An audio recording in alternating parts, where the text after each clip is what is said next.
Hello dear chess lovers. Black king just attacks the pawn on d4 and they moved to d5. It's black to play here, folks. Please stop the video and tell me the best move. Folks, today I will show you a couple of positions that is so crucial for thought process when it comes to calculating in chess. Pawn endgames can show these processes in a clean way. That's why I chose some endgames today. What are those thought processes, folks? Step number one. Whenever the opponent makes a move, you must ask yourself what they would play if you don't make a move right now. That's always the first question. You anticipate the threats this way. This will give you crucial information. And finally, before you make your move, you have to make sure that the opponent cannot defeat you by a forcing move. In other words, you have to blunder check your moves. So let's look how these two processes combine in this instructive position. First of all, many beginners and amateurs miss the threats behind such moves. Why?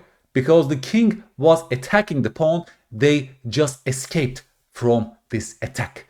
So when people see escaping moves, they understand this as a reactionary move. So in those moments, they lower their guards and they don't look at the opponent's next move. You tell me, folks, what white would play if black doesn't make a move right now.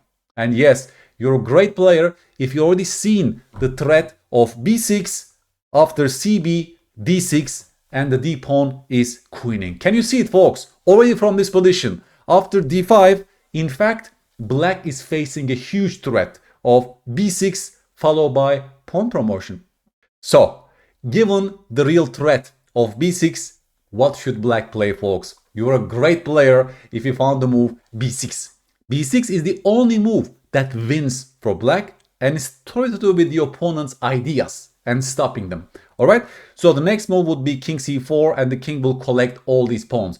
If white goes d6, you simply capture and black wins. If you're naive, if you didn't see the opponent's threat, then you will play the move king c4. It looks so beautiful, right? I'm creating a double attack on those pawns, and then the opponent will strike you with the move b6, which was their threat from the initial position, right? And now you have nothing to do as black, right? They're undermining the c7 pawn that is getting in the way of the d pawn. This way, they are creating an unstoppable passed pawn. If you take on b6, you know how it goes. No one can stop the pawn on d6. They will queen way before than the black pawns. If you play c6, nothing changes. White can even do this or just push. And b7, white wins. Now, another instructive point about this position, folks. Imagine instead of playing d4, d5, white played the move b6. Again, it's your turn. Please stop the video and tell me the best move for black. You're a great player, folks, if you found the only winning move c6. c6 makes sure that this d pawn cannot promote to a queen, right? You're stopping the pawn on its rails, and the next move will be takes, and black king will collect all the pawns, and black is winning easily. What was the problem with the most natural move cb? Well, you tell me. By taking back with the c pawn, you're turning this d4 pawn into a passed pawn. And that becomes an unstoppable pass pawn because the black king can no longer deal with that pawn. They will promote to a queen way before than the black pawns, and white wins. So which process went wrong for black in this position? After b6, obviously the first question is still the same. What would they do if I don't make a move right now? And of course, that's very obvious. They will take on c7 and win. Thus, we have to do something. But here comes the blunder check process. You have to visualize before you take on b6 the resulting position. What are the changes that are taking place after cb? And you should already see that you're paving way for the pawn on d4 to promote to a queen, right? So by taking on b6, you're generating or you're blundering an unstoppable passed pawn. And that's always a great question in endgames for blunder checks, right? As a result of my next move, am I allowing an unstoppable passed pawn? This checklist question will definitely reduce those potential blunders. After b6, obviously, once you see this one is a clear blunder, then you have no other choice but find the move c6 and everything is under control. Those white pawns are stopped on their rails and you will simply play takes and win the game easily.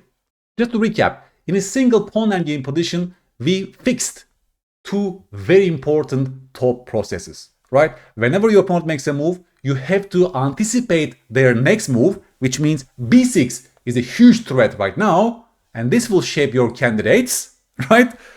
And finally, before you make a move, you have to look at the changes and you have to make sure that you don't allow an unstoppable passer to your opponents, especially in endgames. Chess calculation has three fundamental steps, those pillars, right? The first one is seeing their threat, just like here, right? Seeing their threat is step number one, always. And you should always start with that question in the hierarchy. Step number two is to generate reasonable candidate moves for us that speak to the position, given our goals.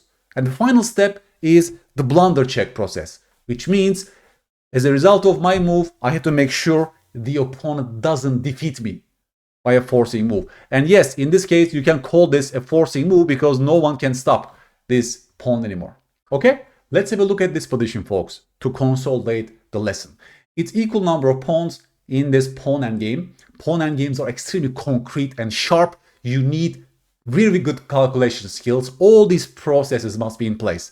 In this position, folks, black has a majority on the king side and they go h6. Okay, so white's task is to apply the thought process that I just mentioned. What was the first question you must ask yourself? What would they do if I don't make a move right now? Correct? So please ask yourself that question and tell me a very good move for white. Okay, folks? You're a great player if you anticipated the move g5, which would create an outside pass pawn, which would decoy your king, which would lose the game on the queen side, right? Or it must be clear for you that if you don't make a move right now, black will push g5 and that pawn will be such a distraction for our king and his king will collect everything on the queen side and the a pawn will promote. Thus, our options are limited. Once we see the threat, we have to do something. And you're a great player if you found the move h5, deep freeze, right? This single pawn is freezing those two pawns on the king side. So suddenly, de facto, you're playing with an extra pawn on the queen side because they can never push g5 anymore. You take en passant and you will promote to a queen very, very soon. So the game can go like this. Your king will improve. You will push c5. That's very easy to understand, right? Almost like you're playing with an extra pawn and they have to give weight to you because of zugzwang and you will win the game by invading on b6 on the next turn. But if you're naive, if you don't see their threat, then you can also play the move king d3 and then we are struck by the move g5 and after, let's say, takes, this pawn is distracting our king and his king will collect everything on the queen side and they are winning very, very easily after king c3. Let's rotate the board then. Black to play here, folks. Now you understood why h6 was a mistake. Can you please tell me the good move for black in this position? Please avoid the blunder which happened in the actual game. You're a great player if you found the move g6. This is a very typical pawn endgame pattern. You start with the candidate pawn first, right? Black is 2 versus 1 on the king side and the goal is to create a pass pawn and you almost always start with this candidate pawn first. Why is this pawn a candidate pawn? Because black has a g pawn and white doesn't have a g pawn, right? Already from this position, that's your candidate passer. And the cleanest way to create a pass pawn is to push the guy first, just to avoid this blunder which happened in the game. Because if you start with this guy, then you allow a deep freeze, right? You can never push the other guy basically. So that's exactly why this one was a blunder for black. They ignored the move h5. But if you start with the move g6, folks, everything is crystal clear right now. Next move, of course, h6. Next move, of course, g5. This way, you're avoiding the deep freeze and you make sure you're generating a passed pawn, which was your goal. This became an outside pass pawn. An outside pass pawn is almost always a decisive factor in a pawn endgame. Why? Because you're distracting the enemy king like this and your king will collect everything on the other side of the board. in this position. Very important. King b2 is on the board. You don't allow king c1, and the rook pawn will promote to a queen. So this will be your homework position, folks. It's white to play, and please tell me the winning move for white. There are actually two solutions. I want you to write those solutions to me on YouTube with some short lines that you calculate from this position. Please apply the principles I just mentioned to you in this video. Okay? So of course, white is going this way and black is going this way. That must be obvious to you. So please start with the question of what would they do if I don't make a move right now? And then please calculate nice, cute lines with a clear evaluation in the end, with a clear conclusion in the end. Okay, folks? I hope you enjoyed this episode. I did it because these are the cleanest ways for me to show you the thought processes, fundamental thought processes that you have to internalize as chess players. What is there? What is the threat I'm facing right now? And is my move a blunder? This forces you to look at the opponent's resources. Remember the last game with the pawn endgame? Yes, you play h6, but you have to see their response h5, which deep freezes your 2 pawns. You see how crucial that is? To always seek for the best move for white and black at all times. So these pawn endgames, because they are so sharp and concrete, are also forcing you to have that mentality, right? They are so committal, pawn endgames. A single mistake can turn a clear victory into a terrible defeat. So this is also great for calculation training. Again, we are doing it in a clean format, simplified format, and that's also great for learning. I hope you enjoyed it. Please give me feedback on YouTube with your ideas, and please give me a like and subscribe also, folks, if you like this video. I'm really doing it to help you fix those thought processes, and I will catch you on the next episode very, very soon. Bye bye.